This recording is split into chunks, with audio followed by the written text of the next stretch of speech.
We're now in public session. Before I commence, may I remind members participating remotely that they must do so from within the precincts of Leinster House. Today we're reconvened to continue our discussion on the recently published report of the Commission on Pensions. This is our third session of public hearings. As previously mentioned, the state pension is valued by all of society and is the bedrock of the pension system in Ireland. It's extremely effective at preventing pensioners from falling into poverty, and we want to make sure that this remains the case into the future. Last week we heard from the Pension Commission chairperson, Ms Josephine Feely, which was an independent body made up of pension experts, academics and workers' representative groups.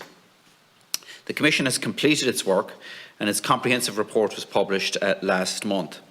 This report has stated that the current state pension is not sustainable in its current format and needs to be changed. The population, as we know, is set to increase from 5 million currently to over 6 million people by 2050.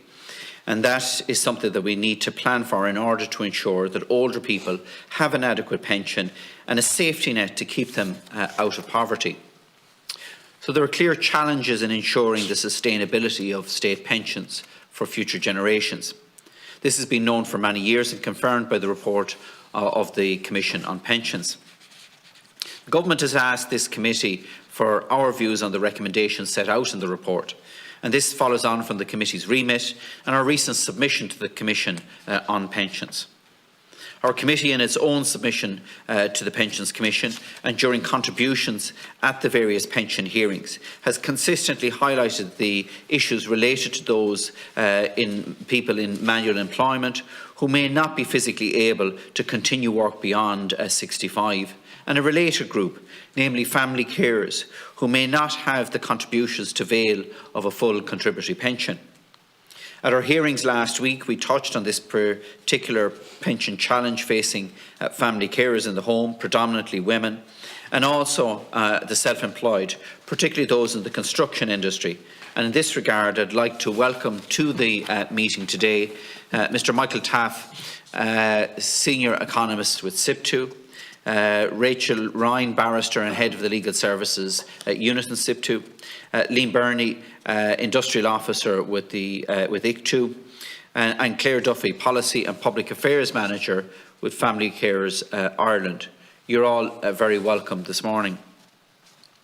Before we commence, and in terms of privilege, witnesses are reminded of the long-standing parliamentary practice that they should not criticise or make charges against a person or entity by name or in such a way to make him, her or it identifiable, or otherwise engage in speech that might be regarded as damaging to the good name of the person or entity.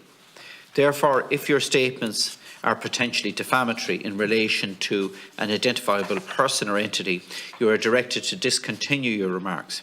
It's imperative that you comply with any such direction. Witnesses are reminded that full parliamentary privilege applies to those participating within the precincts of Leinster House, and those witnesses participating remotely should exercise caution in terms of their utterances accordingly and be attentive to the direction of the Chair in this regard. Members are reminded of the long-standing parliamentary practice to the effect that they should not comment on, criticise or make charges against a person outside the Houses or any official either by name or in such a way to make him or her identifiable. I now call on Mr Michael Taft from SIFTU to make his opening remarks, and this will be followed by Mr Liam Burney of ICTU, and then by Ms Claire Duffy from the Family Carers Ireland. So Mr Taft, you have the floor.